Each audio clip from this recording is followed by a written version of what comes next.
Hello बच्चों, कैसे हो आप? बढ़िया। आप बढ़िया तो मैं भी बढ़िया।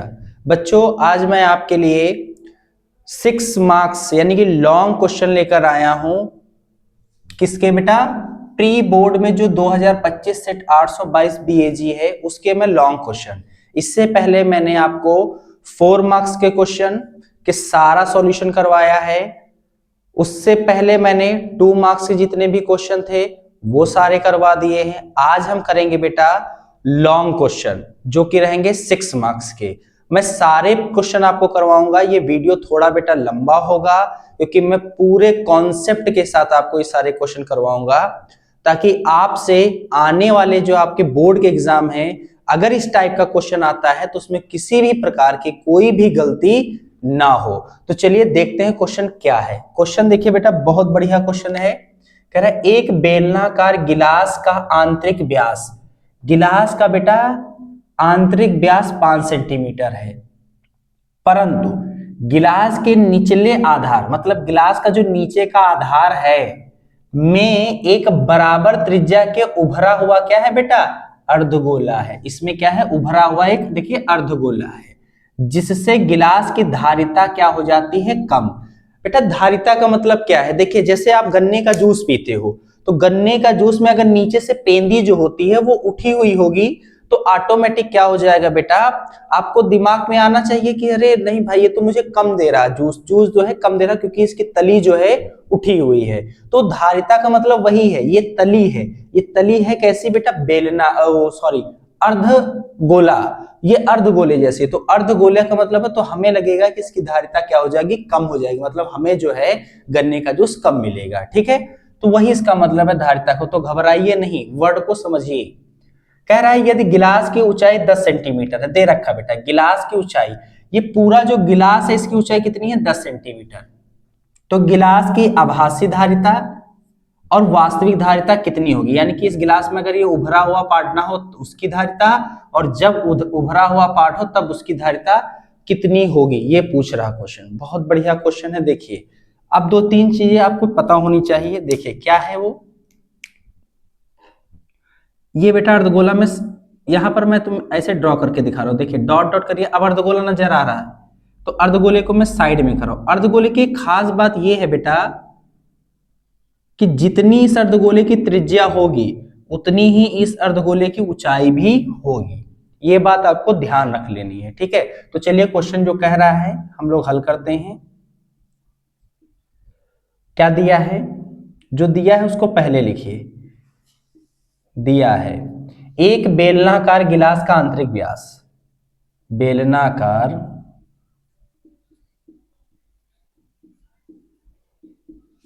गिलास का आंतरिक व्यास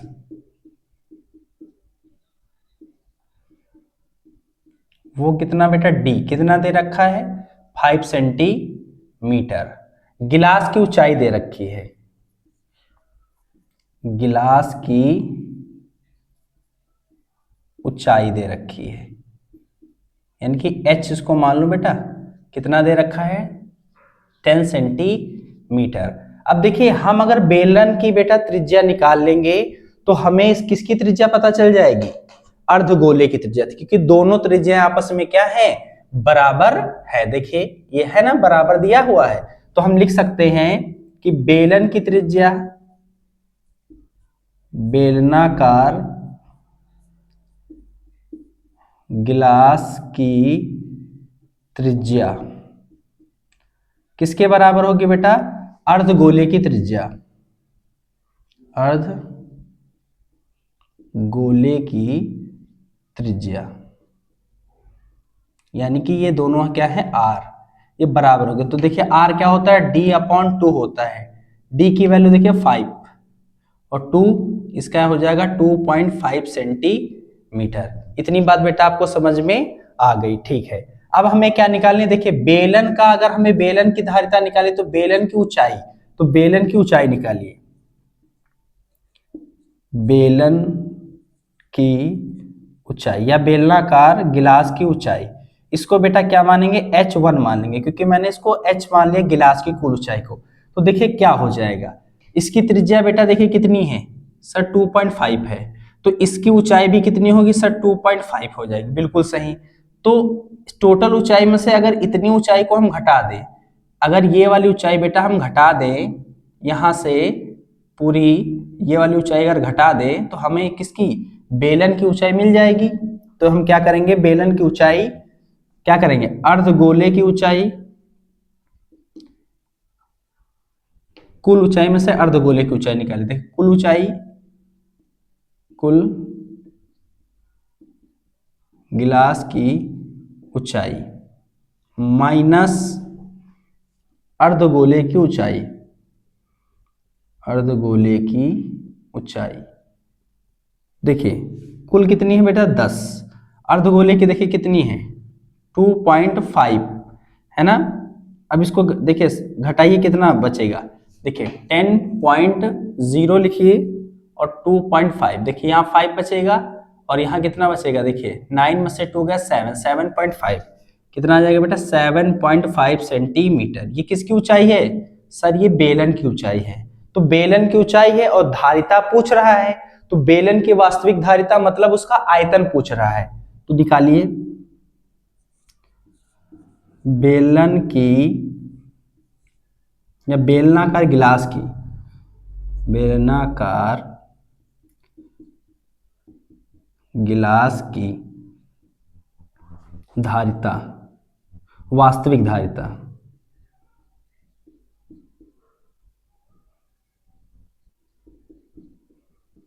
तो देखिए बेटा ये पूरा होगा ना, ये पूरा होगा, ये पूरा निकाल रहे हैं तो वास्तविक धारिता कितनी है, इस मान लीजिए पेंदी नहीं है तो इसकी वास्तविक धारिता कितनी होगी, आयतन होगा ना इसका, तो पाई आर स्क्वायर एच होता है।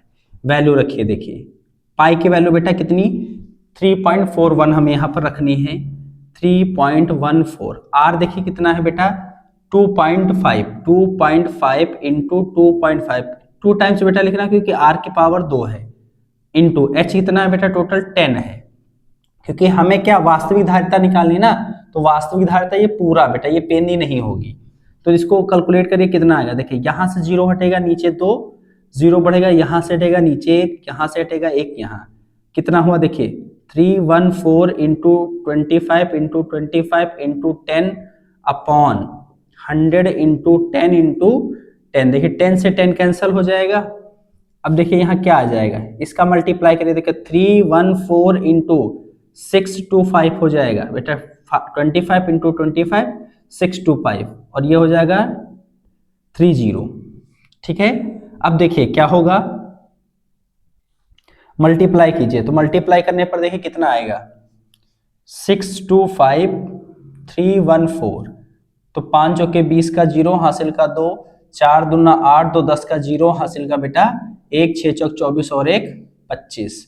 अब देखिए 625, अब कितना आएगा 5 3 15 के 5 हासिल का 1, 3 दूना 6 और 1 7 और 3 6 त्रिक 18, कितना हुआ बेटा 0 5 2 1 7 6 13 14 15 16, 16 के 6 हासिल का 1, यानी कि कितना आ गया बेटा 196250 अपॉन देखिए कितना है नीचे है 1000, देखिए नीचे कितने जीरो बेटा 3 जीरो, तो पीछे संख्या कितना 1 2 3, यानी कि 196.25 क्या बेटा सेंटीमीटर क्या होगा क्यूब, क्योंकि आयतन का जो मात्रक होता है वो क्यूब में लिया जाता है।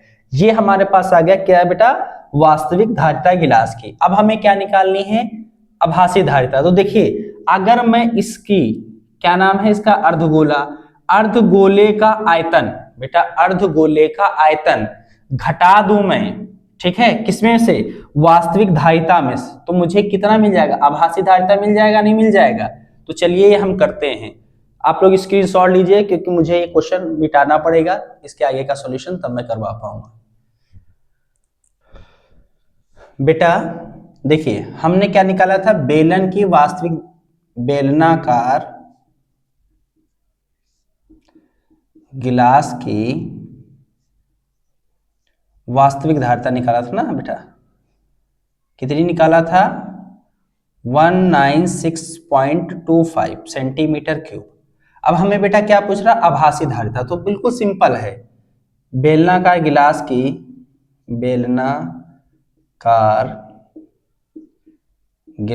की आभासी धारिता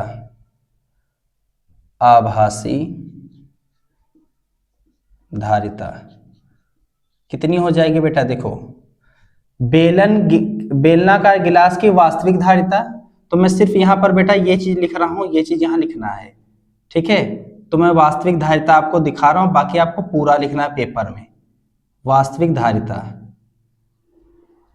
माइनस क्या कर देंगे बेटा, ये जो है अर्धगोले की धारिता, अर्धगोले की धारिता को माइनस कर देंगे। देखिए वास्तविक धारिता तो हमारे पास है 19625, ये तो हमारे पास आई है। अर्धगोले की धारिता देखिए कितनी हो जाएगी बेटा, अर्धगोले की धारिता निकालिए। तो अर्धगोले का बेटा धारिता का फार्मूला क्या होता है बेटा? अर्धगोले की धारिता का फार्मूला क्या होता है? 2/3 πr³। ठीक है, या तो बेटा एक काम करिए, रुकिए, देखिए आप क्या करिए, देखिए बेटा बेलनाकार गिलास की वास्तविक धारिता हम लोगों ने निकाल ली है, ठीक है। अब हमें क्या चाहिए, मुझे आभासी धारिता चाहिए। तो मैं क्या करूंगा, पहले इसकी जो धारिता निकालूंगा, किसकी? अर्धगोले। तो अर्धगोले की धारिता, तो अर्धगोले की धारिता बेटा कितनी हो जाएगी? देखिए 2/3 πr³ होता है बेटा, वैल्यू रखिए 2/3, पाई की वैल्यू 3.14 इंटू आर देखिए कितना था 2.5 बेटा था ना, याद पीछे आप देख लीजिएगा, 2.5 इंटू 2.5 इंटू 2.5। क्यों बेटा 3 टाइम्स क्यों लिखा? क्योंकि पावर कितनी है 3r की। तो 2/3 इंटू, देखिए पॉइंट हटाइए, 2 जीरो, यहां से हटाइए 0, फिर यहां से हटाइए, फिर 0, यहां से हटाइए 0, तो कितना हुआ 314/100 इंटू 25/100 इंटू 25/100 इंटू 25/100। देखिए इसमें कुछ कट रहा है? ऐसा कुछ नहीं जो कट रहा हो। तो चलिए मल्टीप्लाई एक एक का करते हैं।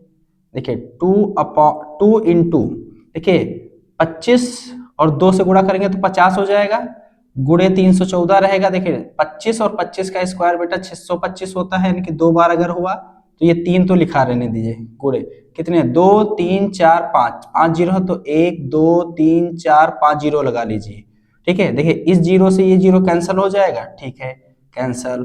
तो 5 इंटू 314 इंटू 625 अपॉन 3 इंटू 1234, ठीक है। अब इसका क्या कर दीजिए गुणा। तो इसका गुणा बेटा हम लोगों ने करवाया था, अभी कितना आया था इसका गुणा? देखिए बेटा इसका हमने मल्टीप्लाई भी ऊपर ही करवाया था, इसका कितना आया था बेटा 19625 आया था, अपॉन 3 इंटू 112340 है। देखिए इसका और इसका मल्टीप्लाई करवाए बेटा कितना आएगा, इसका और इसका मल्टीप्लाई करवाए कितना आएगा? देखिए 0 हो जाएगा। देखिए बेटा इसका इससे मल्टीप्लाई करेंगे तो कितना आ जाएगा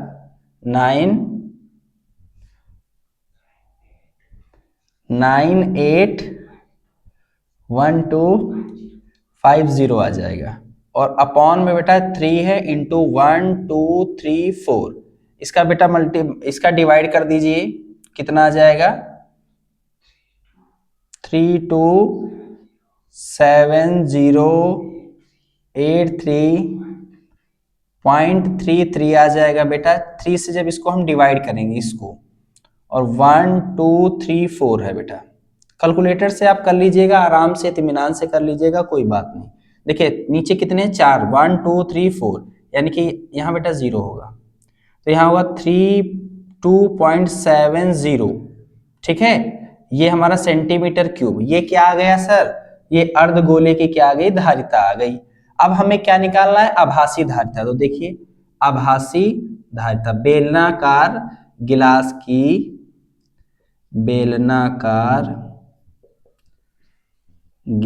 की आभासी धारिता, आभासी धारिता निकालनी है, यानी कि ये धारिता निकालनी बेटा। तो देखिए क्या हो जाएगा, टोटल धारिता कितनी थी बेटा, वास्तविक धारिता में से 196.25 माइनस बेटा कितना कर देंगे 2.70 कर देंगे, तो हमारे पास देखिए आंसर कितना हो जाएगा 1962.5 32.70। देखिए यहाँ 5 बचेगा और यहाँ 5 बचेगा और यहाँ पर देखिए 3 बचेगा बेटा और यहाँ 61, यानी कि 163.55 सेंटीमीटर क्यूब। यही बेटा हमारा इस क्वेश्चन का क्या है बेटा, आंसर होगा। इस क्वेश्चन को आराम से करिएगा क्योंकि बहुत अच्छी तरीके से मैंने एक्सप्लेन कर दिया है, हर चीज को लिख कर बताया, पेपर में लिख कर कैसे आना है, आपके एक भी नंबर एग्जामिनर नहीं काटेगा। तो उम्मीद करता हूं ये क्वेश्चन अच्छे से समझ आया होगा। तो चलिए बढ़ते हैं हम अपने अगले क्वेश्चन की ओर। अगला क्वेश्चन है बेटा, मैंने उसी क्वेश्चन का अथवा भी करवा रहा हूं मैं, और उस क्वेश्चन का अथवा करवा रहा हूं इसलिए आप भागिएगा नहीं, वीडियो छोड़कर आराम से देखिए क्वेश्चन। मैं सारे क्वेश्चन करवाऊंगा, जो अथवा में है वो भी करवाऊंगा और जो ऐसे हैं क्वेश्चन वो भी करवाऊंगा। देखिए मैं हर एक क्वेश्चन को करवाऊंगा, भले ही लॉन्ग वीडियो आपकी हो जाएगी, कोई टेंशन की बात नहीं है। देखिए क्या दिया है क्वेश्चन, 42 सेंटीमीटर व्यास वाले एक वृत्त का एक चाप केंद्र पर 120 डिग्री का कोण आंतरित करता है, तो संगत वृत्तखंड का क्षेत्रफल ज्ञात कीजिए। बहुत सिंपल क्वेश्चन है बेटा। देखिए ये एनसीईआरटी के एग्जाम्पलर से लिया गया है, ये एनसीईआरटी का बेटा एग्जाम्पलर है। यहां पर देखिए क्या दे रखा है, वृत्त का 42 सेंटीमीटर व्यास का एक वृत्त है। तो देखिए एक वृत्त है बेटा, और वृत्त का व्यास जो है ये होता है ना, केंद्र से होकर जो जाता है परिधि तक मिलता है, तो ये व्यास होता है। और व्यास के आधी क्या होती है, त्रिज्या। दिया है ना, पहले लिखेंगे, दिया है, क्या दिया है, वृत्त का व्यास, वृत्त का दे रखा व्यास, यानी कि डी दे रखा कितना बेटा 42 सेंटीमीटर। तो वृत्त की त्रिज्या निकाल लीजिए, और कोण दे रखा ना, कोण दे रखा है यानी कि थीटा दे रखा है 120 डिग्री। देखिए निकालिए, क्या निकालना है, वृत्त की त्रिज्या आर निकाल लीजिए, 42 बट्टा कितना 2, 21, यानी कि त्रिज्या जो निकल के आ गई वो आ गई 21 सेंटीमीटर। अब देखिए ध्यान से, फिगर में बना रहा हूं, फिगर को ध्यान से देखिए, फिगर कैसे बनेगा। देखिए केंद्र है, केंद्र से एक चाप काट रहा है ऐसे, और जो ये चाप है तो ये कितने डिग्री का कोण बना रहा है बेटा 120 डिग्री का कोण बना रहा है। इसकी भाई ये त्रिज्या निकाली ना, तो ये केंद्र की देखिए त्रिज्या तो है, ये 21 सेंटीमीटर और ये भी क्या है 21 सेंटीमीटर।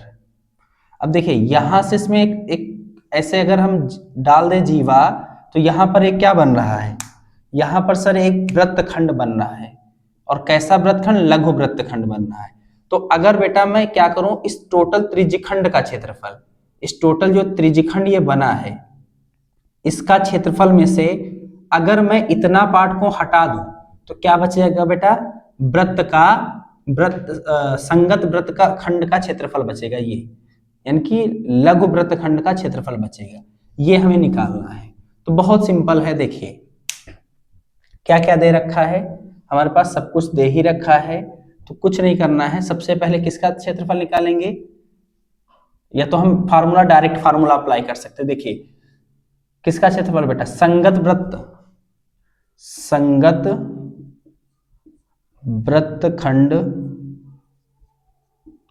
का क्षेत्रफल। आप अलग अलग निकालने के बजाय आप एक साथ रखिए इसको, तो ज्यादा बेहतर है।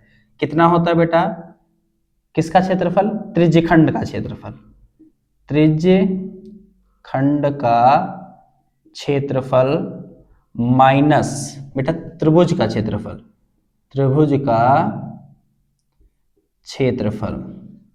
देखिए इसका क्षेत्रफल का फार्मूला होता है theta upon 360 degree pi r square minus, देखिए त्रिभुज का क्षेत्रफल जब इस प्रकार से आएगा तो 1 upon r square sine theta, ये बेटा सूत्र होता है। इसको आप याद कर लीजिए, अच्छे से याद कर लीजिए, क्योंकि आप इसको निकालने बैठेंगे तो ज्यादा समय लगेगा, ये शॉर्ट आपके क्वेश्चन को कर देता है।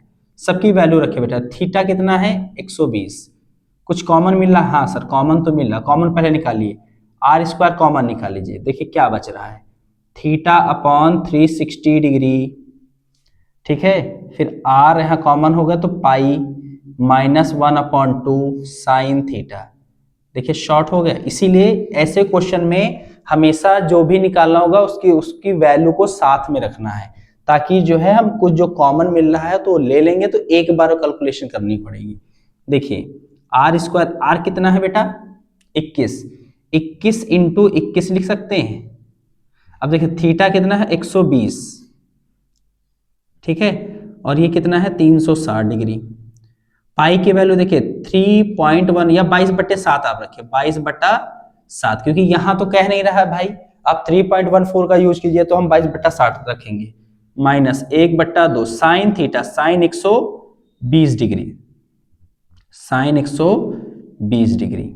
अब देखिए ध्यान से मैं यहां करवा रहा हूं, देखिए 21 और 21, 21 का स्क्वायर बेटा देखिए कितना होता है 21 इंटू 21, तो ये हो जाएगा कितना, ये हो जाएगा 1 2 और ये हो जाएगा 42, यानी कि कितना हो जाएगा 400, 400 बेटा कितना 21 21, देखिए ये 1 और ये 2 और ये 2 1 कम 2 और ये कितना हो जाएगा 4, तो ये 1 और ये हाँ 441 होगा, कितना होगा बेटा 441, ठीक है। और यहाँ क्या हो जाएगा देखिए ये कैंसिल हो जाएगा, ठीक है, देखिए 12 1 कम 12, 12 3 36, कैंसिल हो गया बेटा, ठीक है। और कुछ बचा है, नहीं बचा है, यानी कि ऊपर बचा 1/3 इंटू 22/7 माइनस 1/2, देखिए साइन 120 का जो मान होता है बेटा, साइन 120 का जो मान होता है वो होता है √3/2, ये याद कर लीजिए आपको, क्योंकि ये काम आने वाला है आपके बोर्ड पेपर में। तो यहां रखे √3/2, यहां से कोई दिक्कत बेटा बिल्कुल आपको नहीं होनी चाहिए। देखिए अब हो जाएगा 441, अब कुछ कट तो रहा नहीं, 7 3 21 और ये कितना हो जाएगा बेटा 22, माइनस देखिए √3 कितना हो जाएगा 4, ठीक है। यही हमारा आंसर है, इसको और कैलकुलेशन आपको करनी है तो आप कर लीजिए। देखिए इसके साथ ये रखिए और इसके साथ ये भी रखिए, देखिए 441 इंटू 22/21 माइनस √3/4 इंटू 441, देखिए ये और ये 21 टाइम कटेगा तो 21 इंटू 22 माइनस √3/4 इंटू 441, ठीक है। अब देखिए कितना हो गया, ये देखिए इसको कितना लिखेंगे 21 22, 2 4 2 4, तो ये 2 हो जाएगा, ये 6 हो जाएगा, ये 4 हो जाएगा, तो 462 माइनस √3/4 441, ठीक है। इसको हम इस तरीके से भी लिख सकते हैं।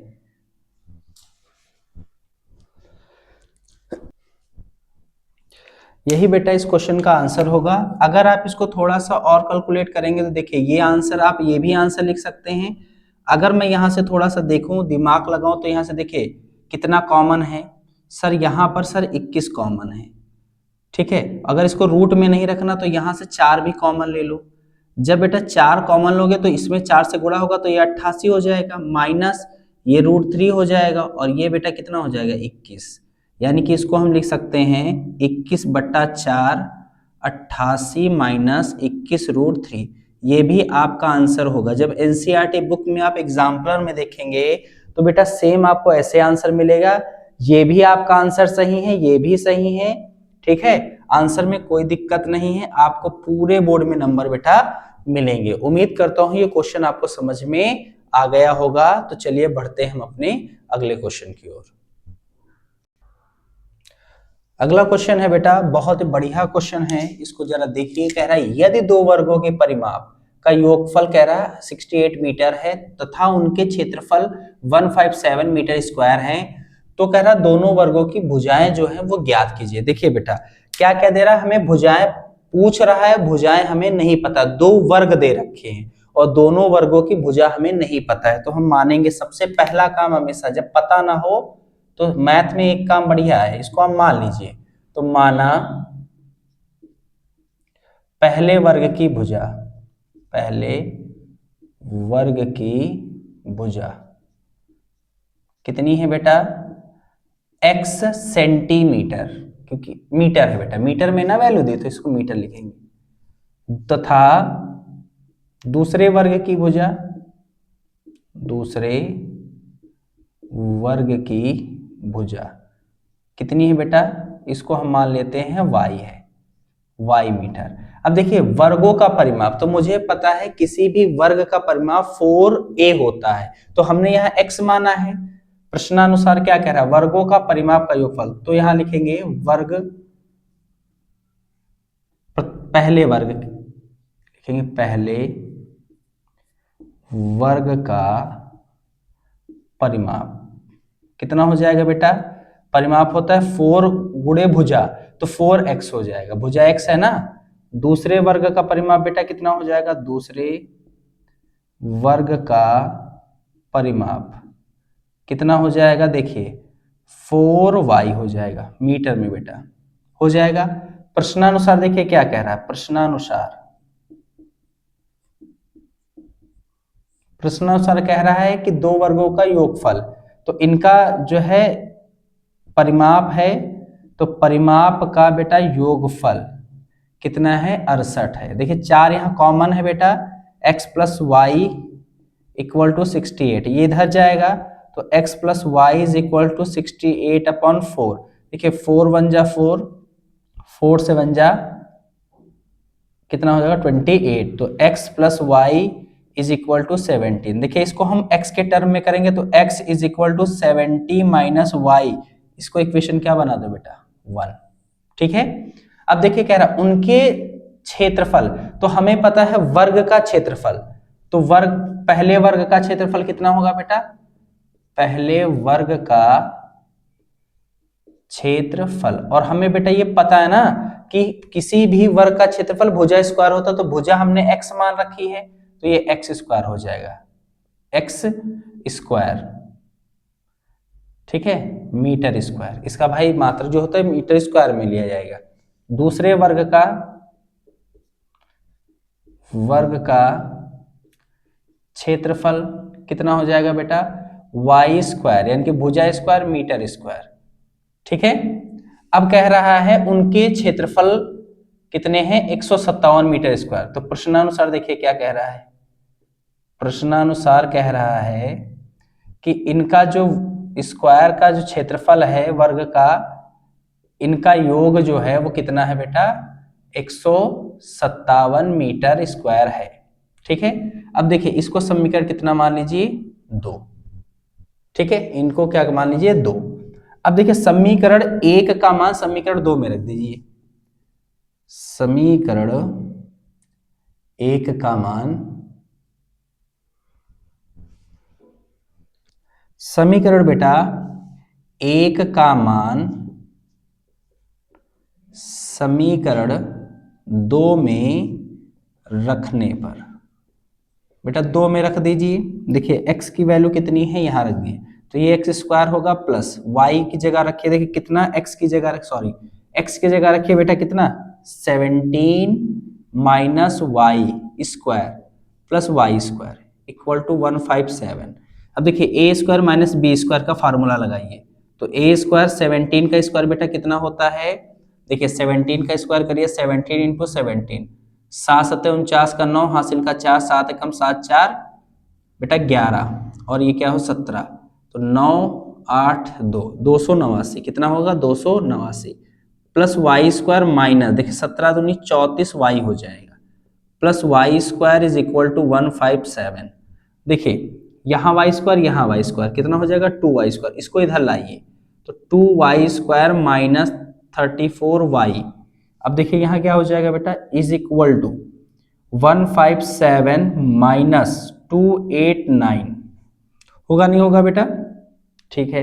अब इसको घटाइए, देखिए 157 इसमें से घटाइए, तो ये कितना बचेगा, 2 बचेगा, बचेगा 2 बेटा, यहाँ कितना बचेगा 3, यहाँ कितना बचेगा 1, 132। तो 2y² माइनस 34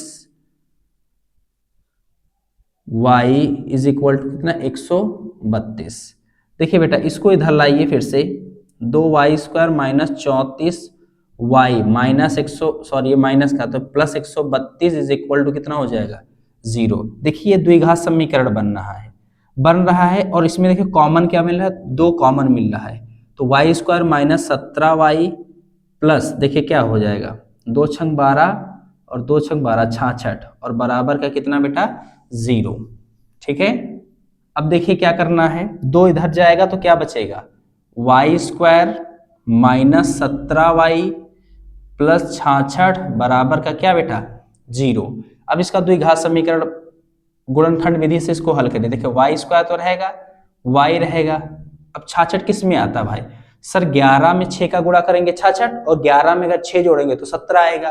तो 11 प्लस 6, 11 छंग 66, 11 सत्ते सॉरी 11 और 6 17 और प्लस 66 बराबर 0। तो ये हो जाएगा y² minus 11y minus 6y plus 66 बराबर 0। देखिए y कॉमन है, y माइनस 11 माइनस 6 कॉमन है, तो देखिए y minus 11 is equal to 0।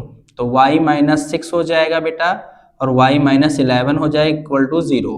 तो y माइनस 6 इक्वल टू 0 और y minus 11 is equal to 0। तो y इक्वल टू कितना आ जाएगा बेटा 6 और y इक्वल टू कितना आएगा 11। y की कोई भी वैल्यू बेटा आप ले सकते हैं, चाहे 6 ले चाहे 11 ले।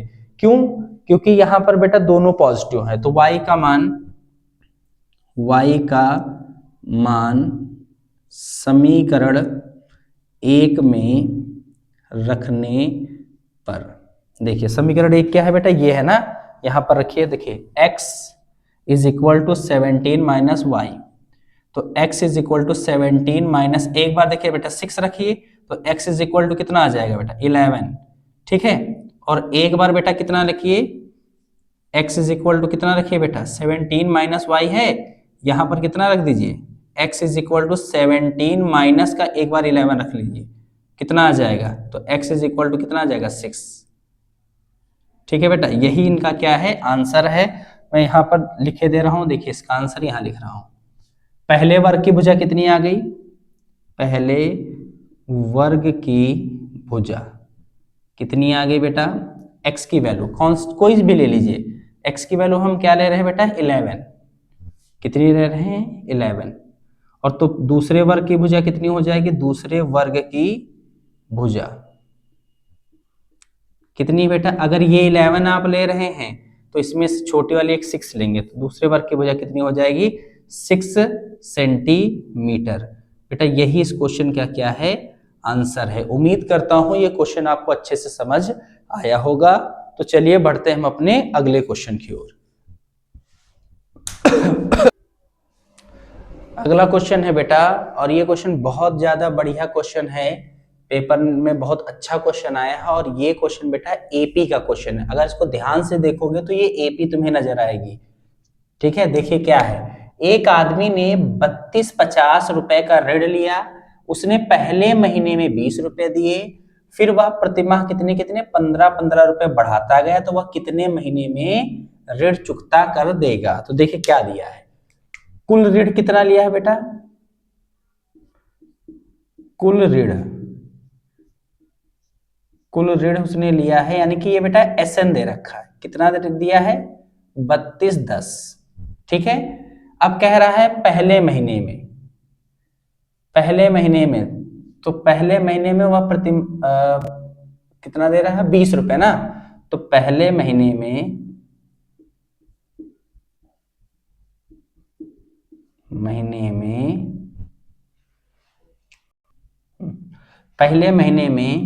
किस्त,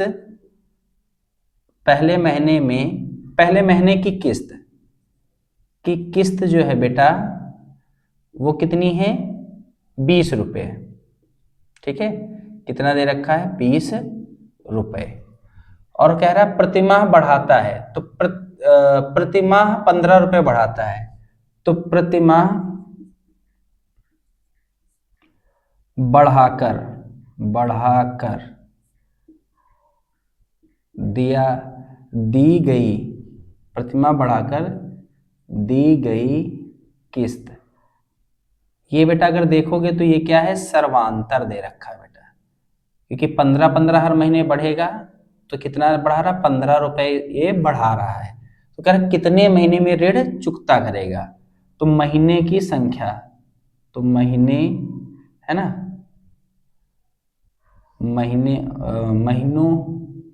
महीने की संख्या ये आपसे पूछ रहा है। कितना पूछ रहा है बेटा, ये n आपसे पूछ रहा है।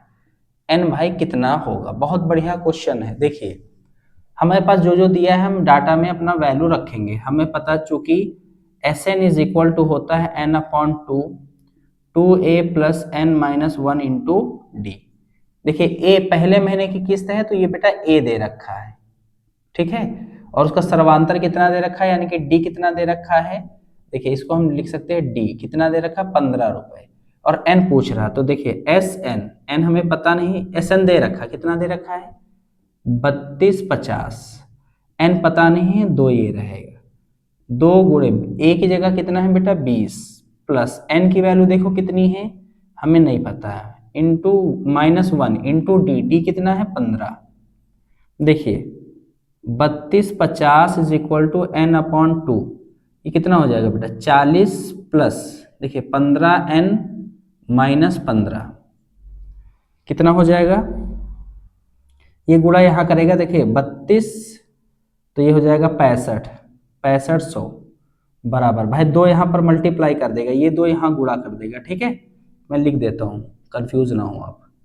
3250 गुणे 2 n, और ये देखिए कितना हो जाएगा 40 माइनस 15 कितना बचेगा 25 ना बेटा। देखिए 40 में से 15 घटेगा 25 और प्लस 15n हो जाएगा।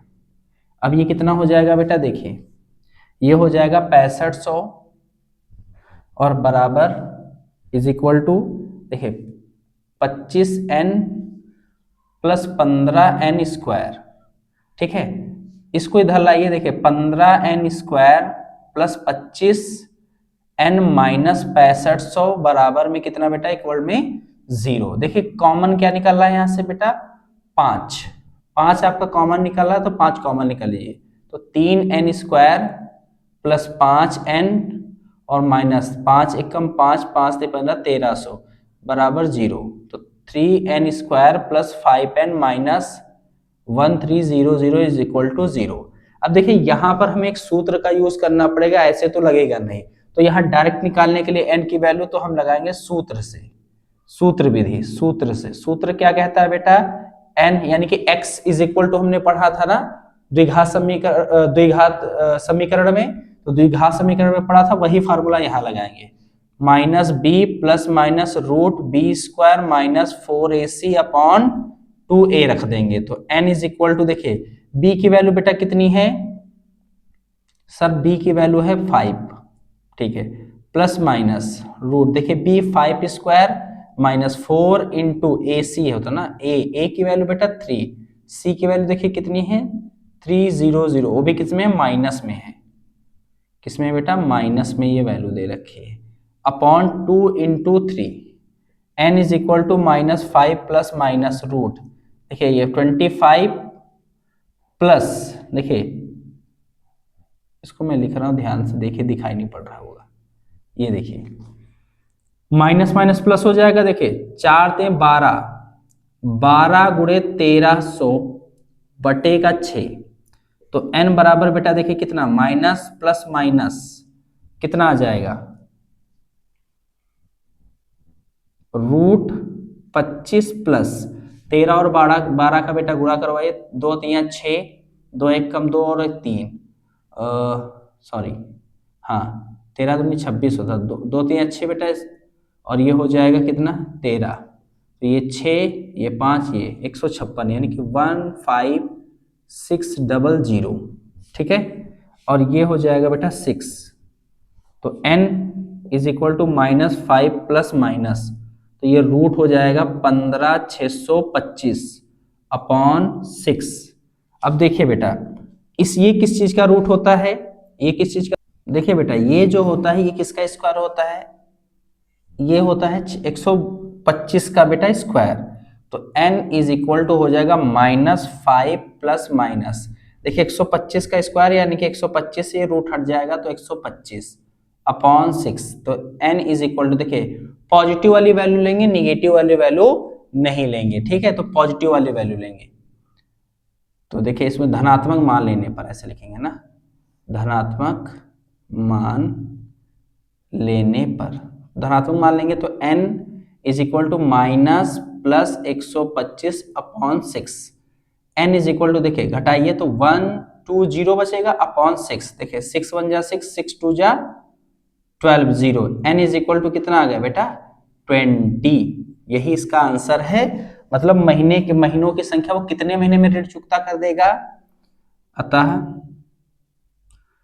वह 20 महीनों या महीने में अपना ऋण चुकता कर देगा।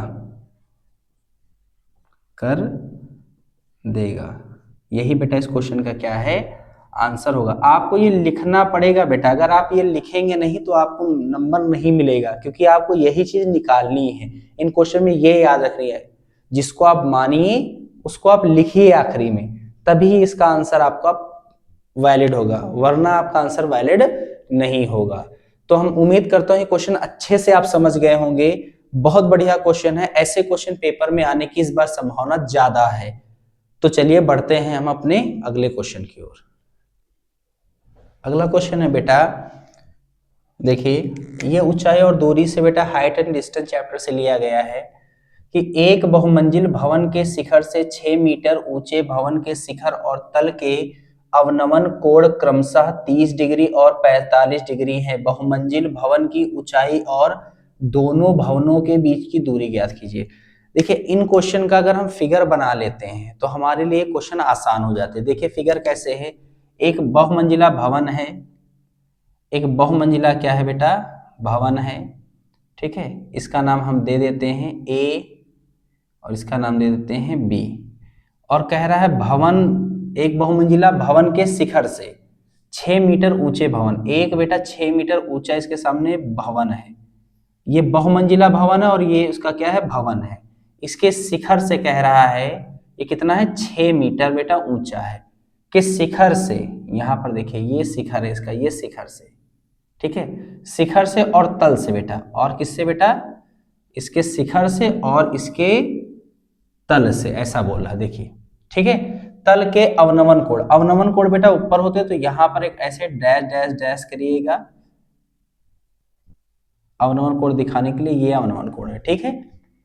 कह रहा है 30 डिग्री और 45 डिग्री, देखिए ये कितने डिग्री है बेटा, ये 30 डिग्री है और ये कितना है, ये बेटा 45 डिग्री है, ठीक है। तो माना यहां से यहां देखिए ये दोनों मैच कर दीजिए, मिला दीजिए, यहां से यहां, ये भवन, छोटे भवन और बहुमंजिला भवन के बीच की दूरी है, इसका नाम ए बी है, इसका नाम सी रखिए, इसका नाम डी रखिए, और इसको देखिए क्या करिएगा, इसको ऐसे मिला दीजिए और इसका नाम क्या हो जाएगा, ई हो जाएगा, ठीक है। बहुत सिंपल है, देखिए CD जो है वो किसके बराबर है बेटा, BE के बराबर है, ठीक है, ये ध्यान रखिएगा। हमारे पास फिगर बन गया। अब यहां पर हमें कोण देखना, देखिए जेड आकृति बना रहा है, एकांतर कोण, देखिए अल्टरनेट एंगल, ये और ये बना रहा, तो ये अगर 30 है तो ये भी कितना होगा 30 डिग्री, देखिए ये 45 है ना, तो ये और ये कितने डिग्री का बना, 45 डिग्री, तो ये कितने डिग्री का होगा बेटा 45 डिग्री, ठीक है। इतनी बात समझ में आ गई। देखिए बेटा मानेंगे, माना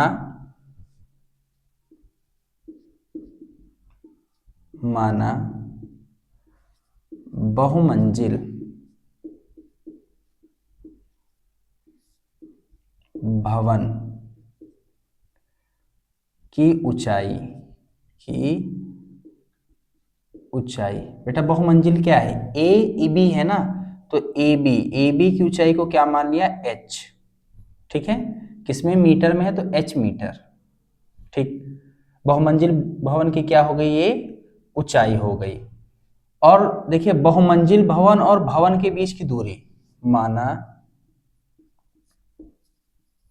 बहुमंजिल भवन व भवन के बीच की दूरी कितनी है बेटा, सी बी।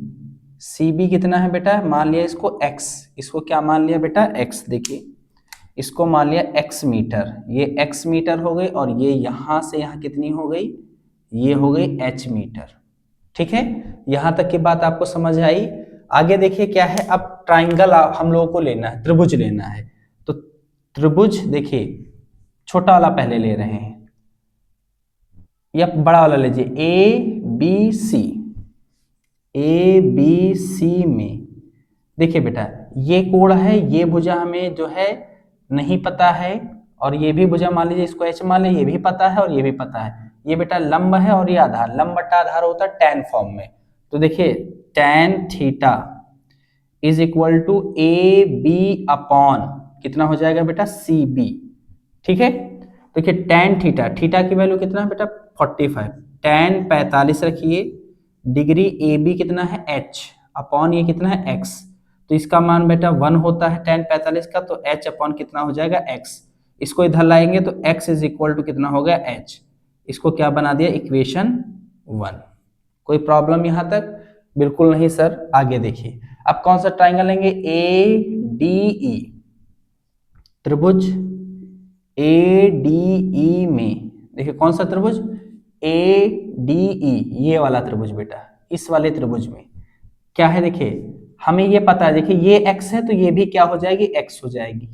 ठीक है, ये हमें नहीं पता है तो इसको देखिए कैसे लिखेंगे, इस ये टोटल h है, और यहां से यहां तक बेटा देखो कितना दिया है सर, यहां से यहां तक हमें दे रखा 6 सेंटीमीटर, क्योंकि ये और ये इक्वल होगी, तो ये 6 सेंटीमीटर, तो ये निकालना। देखिए टोटल कितना है सर, देखिए A B is equal to किससे, ए ई प्लस बीई से मिलकर बना है, तो ए बी की वैल्यू सर h है, ए की वैल्यू हमें पता नहीं है, और प्लस बीई की वैल्यू देखिए कितनी है 6 है, इसको इधर लाइए तो ए इक्वल टू कितना हो जाएगा, h माइनस 6। ठीक है बेटा, तो ए की वैल्यू आ गई h माइनस 6। आपको ऐसे पेपर में करके भी दिखाना है, बढ़िया आपको एग्जामिनर नंबर इसके लिए देगा, क्योंकि इसका जो है आपको एक्स्ट्रा बेनिफिट मिलने वाला है। इसमें देखिए क्या है, tan theta is equal to A E upon कितना हो जाएगा बेटा, डी ई।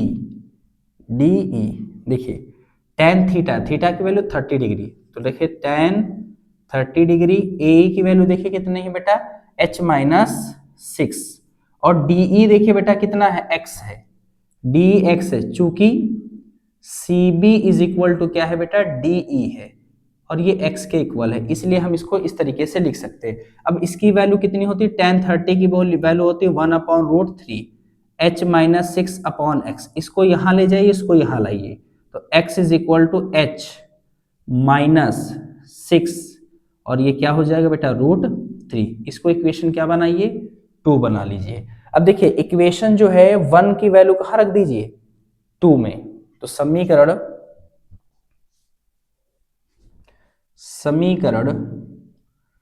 1 का मान समीकरण 2 में रखने पर, देखिए बेटा यहां रख दीजिए, इसका मान यहां रख दीजिए, तो देखिए कितना है h, h is equal to हो जाएगा h माइनस 6, और रूट कितना हो जाएगा 3, मल्टीप्लाई करवाए तो h is equal to root 3 h minus 6 root 3 हो जाएगा। ठीक है बेटा, देखिए मैं रूट 3 को यहां ला रहा हूं, h को यहां ले जा रहा हूं, ठीक है, तो ये हो जाएगा root 3 h minus h is equal to 6 root 3 हो जाएगा। अब देखिए ये कि h कॉमन है सर, h कॉमन है, कितना हो जाएगा बेटा, देखिए रूट 3 माइनस 1 बचेगा, और 6 रूट कितना हो जाएगा, 3 हो जाएगा। इतनी बात समझ आई। अब रूट 3 को यहां लाइए, तो h इज इक्वल टू कितना हो जाएगा, 6 रूट 3 अपॉन रूट 3 माइनस 1। ठीक है, अब इसका कर दीजिए बेटा परिमेयकरण, रेशनलाइजेशन। ठीक है, तो ये हो जाएगा h is equal to 6√3 into √3 minus 1 upon √3 minus 1, यहाँ बेटा प्लस हो जाएगा क्योंकि नीचे क्या है माइनस, तो और ये हो जाएगा इंटू, आ रहा ना बेटा यहाँ तक, बेटा ये √3 प्लस 1 हो जाएगा।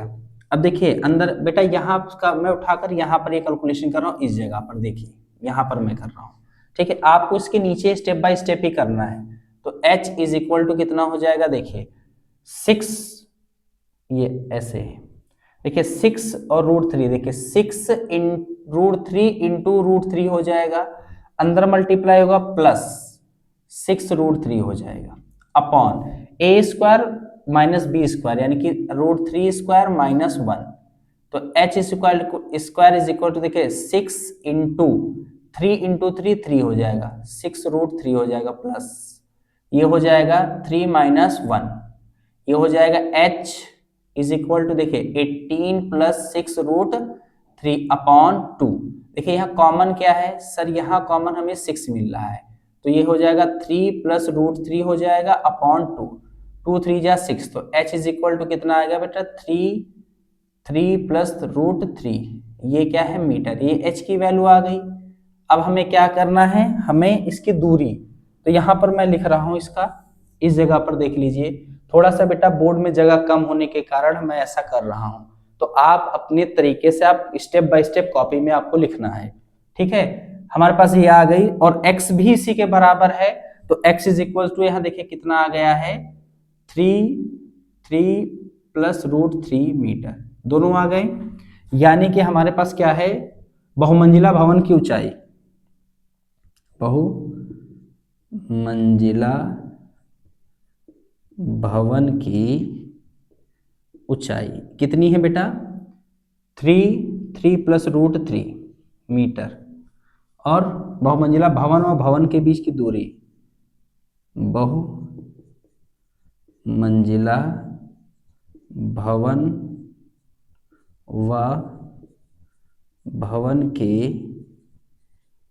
बीच की दूरी वो बेटा कितनी है, देखिए x है ना 3 प्लस √3, ये आपको मीटर, ये आपको लिखना पड़ेगा बेटा, तभी आपको नंबर मिलेगा, वरना आपका आधा नंबर कटने के चांस रहते हैं, ठीक है। उम्मीद करता हूं ये क्वेश्चन बहुत अच्छे समझ में आया होगा, तो चलिए बढ़ते हैं हम अपने अगले क्वेश्चन की ओर।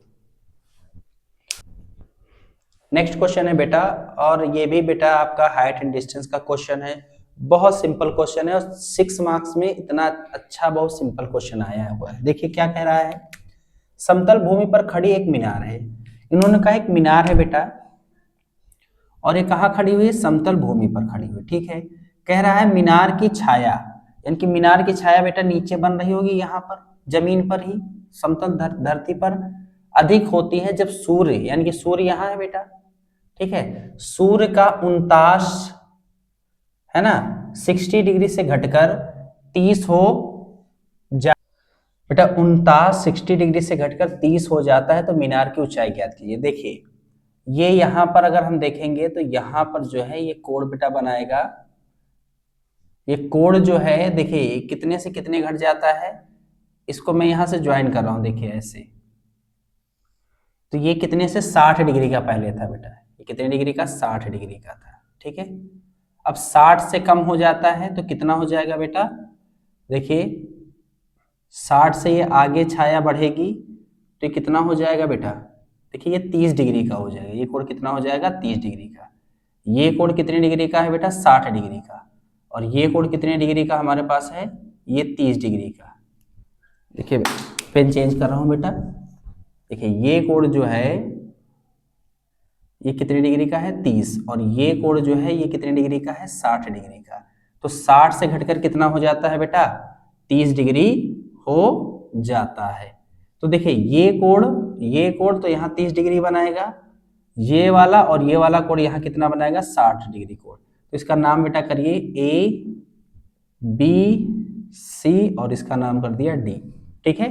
अब क्वेश्चन क्या कह रहा है कि भूमि पर खड़ी एक मीनार की छाया 20 मीटर है, तो मीनार की बेटा ये छाया जो है 20 मीटर, यहां से यहां जब होता है तो 20 मीटर रहेगी। अब कह रहा है 20 मीटर अधिक हो जाती है जब सूर्य का, तो बेटा ये x होगा, ये क्या होगा, x होगा। जब ये 60 से 30 डिग्री घटता है तो यहां से यहां जो छाया बनेगी वो 20 मीटर क्या हो जाएगी बेटा, अधिक हो जाएगी। डायग्राम आपको समझ में आ गया होगा। तो मीनार की ऊंचाई, तो सबसे पहले हल लिखिए और मानिए, माना मीनार की ऊंचाई वो कितनी है बेटा, ए बी है ना, A B is equal to X, sorry H metre मान लेते हैं, एच मीटर, ठीक है। अब देखिए त्रिभुज एक लीजिए, ए बी सी, बड़ा वाला लीजिए या पहले छोटा, ए बी डी ले लीजिए। ए बी डी में, ए बी डी में देखिए tan theta is equal to A B upon कितना हो जाएगा बेटा, बी डी। क्योंकि देखिए ये क्या है, लंब, ये हमने मान लिया h है तो मुझे ये पता है, और मुझे x है ये पता है। छाया यहां पर बेटा लिख लीजिए, छाया तो लिखा नहीं, तथा मीनार की छाया की लंबाई, छाया की लंबाई वो कितनी है बेटा, बी डी, इसको मान लीजिए कितनी है, x है, मीटर है, ठीक है। तो देखिए हमें ये दे रखा, छाया दे रखा और ये दे रखा, तो ये लंब है और ये आधार है। लंब बटा आधार बेटा tan फॉर्म में होता है, तो tan 60 डिग्री की वैल्यू, tan 60 हो जाएगा, ए बी एच है और बी डी एक्स है, तो 60 की वैल्यू कितनी होती है, √3 h अपॉन एक्स, तो x इधर आ जाएगा तो h इज इक्वल टू कितना, √3x, और ये इक्वेशन क्या हो गई, 1। अब देखिए क्या करेंगे, अब हम लोग त्रिभुज कौन सा देखेंगे, A B C, A B C में, ए बी सी में बेटा देखेंगे तो क्या होगा, देखिए tan यहां भी लगेगा, tan थीटा, क्योंकि ये वैल्यू पता है और ये पता है, तो कितनी हो जाएगी बेटा, A B upon C B, तो tan थीटा, थीटा कितना है बेटा 30, ए बी कितना है h, सर सी बी कितना है x प्लस 20, ठीक है। तो ये हो जाएगा 1/√3, ये हो जाएगा h x प्लस 20, ये इधर क्रॉस मल्टीप्लाई हो जाएगा तो h x प्लस 20 इज इक्वल टू √3 h√3, ठीक है। इसको इक्वेशन क्या मान लो बेटा, 2 मान लो। अब देखो h की वैल्यू हमें पता है, तो समीकरण 1 का मान समीकरण 2 में रखने पर, समीकरण 1 का मान समीकरण 2 में रखने पर, बेटा 2 में रख दीजिए तो क्या हो जाएगा, x h की वैल्यू x प्लस 20 इज इक्वल टू, h की वैल्यू कितनी है, √3x, और इंटू में √3 है, तो x प्लस 20 इज इक्वल टू कितना, √3 3x हो जाएगा, ठीक है। तो x को इधर लाइए तो कितना हो जाएगा, 20 is equal to 3x minus x हो जाएगा, तो ये 20 इज इक्वल टू कितना हो जाएगा, 2x, तो x इज इक्वल टू कितना होगा, 20/2 कितना हो जाएगा बेटा 10, x इक्वल टू कितना आ गया, 10 मीटर, मीटर में दिया है ना बेटा, हाँ मीटर, 10 मीटर, ठीक। x का मान समीकरण किस में रख दीजिए, 2 में, 2 में रखने पर, जब 2 में रखेंगे तो देखिए कितना हो जाएगा, x प्लस 20 h√3 है, तो देखिए x की वैल्यू कितनी है, 10, 10 plus 20 is equal to h√3, तो ये हो जाएगा 30 इज इक्वल टू h√3, √3 यहाँ आ जाएगा तो h इज इक्वल टू 30/√3, परमेकरण कर दीजिए, रेशनलाइजेशन बेटा कर दीजिए, तो हो जाएगा h is equal to 30√3 into √3/√3, देखिए क्या हो जाएगा बेटा, h इज इक्वल टू 30, और ये हो जाएगा देखिए √3, और ये हो जाएगा √3 3, तो ये और ये कैंसिल हो जाएगा 10, तो h is equal to 10√3 metre. देखिए h की वैल्यू मिल गई और x की वैल्यू मिल गई। अब हम क्या करेंगे, इसको यहां पर इसका आंसर दिखा रहे हैं, क्या है, मीनार की ऊंचाई, मीनार की ऊंचाई बेटा मीनार की ऊंचाई को किससे डिनोट कर रहा है, ए बी ना, इनकी एच कितना है बेटा 10√3 मीटर। और मीनार की छाया, मीनार की ऊंचाई ही तो बेटा पूछ रहा है ना जी, मीनार की ऊंचाई पूछ रहा तो यही आंसर होगा। लेकिन अगर हमसे मीनार की छाया पूछता, मीनार की ऊंचाई पूछ रहा तो यही आंसर होगा। अगर मीनार की छाया पूछता तो हम लिख देते कि मीनार की छाया इज इक्वल टू कितना आ गया बेटा 10 मीटर। यही हमारा इस क्वेश्चन का आंसर हो जाएगा। ठीक है बेटा, आज मैंने सारे जितने भी क्वेश्चन थे लॉन्ग के 6 मार्क्स वाले, वो सारे क्वेश्चन मैंने करवा दिए हैं। अथवा में थे वो भी करवा दिए, जो क्वेश्चन में थे वो भी करवा दिए। उम्मीद करता हूं ये वीडियो आपको बहुत अच्छे से समझ में आई होगी, सारे क्वेश्चन समझ में आए होंगे। अगर आपको वीडियो पसंद आए बेटा तो वीडियो को लाइक करें, कमेंट करें, शेयर करें और हमारे चैनल को सब्सक्राइब करें। तब तक लिए धन्यवाद, फिर मिलेंगे अगली वीडियो में।